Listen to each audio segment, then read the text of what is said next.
The casinos of Cannes, the marinas of the Mediterranean, the boutiques of Paris and Milan.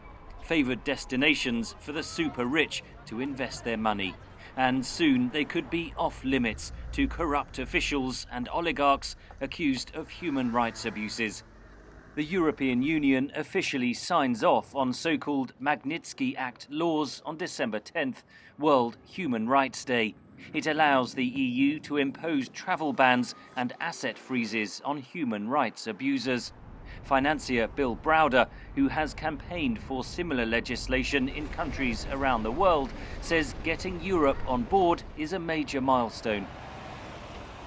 Countries that dictators and kleptocrats like to visit, like they go to the south of France, they go to Sardinia, they go to Spain.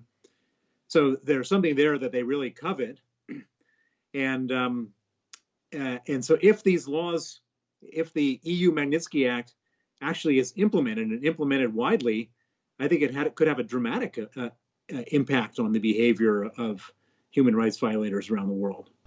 The United States, Britain and Canada already have Magnitsky laws.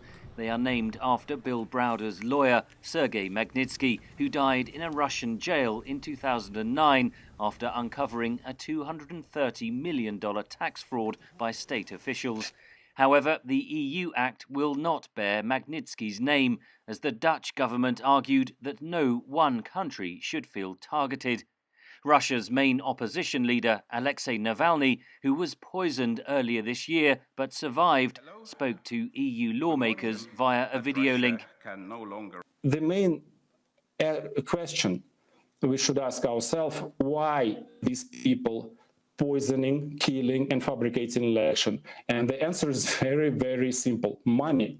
So European Union should target the money, and Russian oligarchs, not just old oligarchs, but also new ones like this circle of Mr. Putin. They must be real targets of sanction. Russian President Vladimir Putin denies involvement in Navalny's poisoning from a nerve agent. In addition to those responsible for the killing of Sergei Magnitsky himself, there are numerous obvious targets for Europe's new Magnitsky laws, says Browder. The killers of Jamal Khashoggi, the 19 Saudis plus Mohammed bin Salman should be added to this list.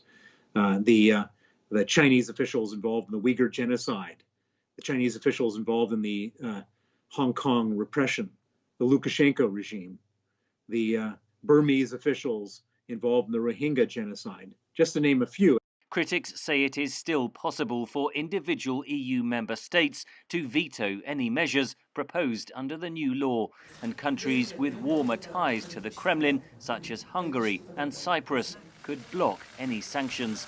Henry Ridgewell for VOA News, London.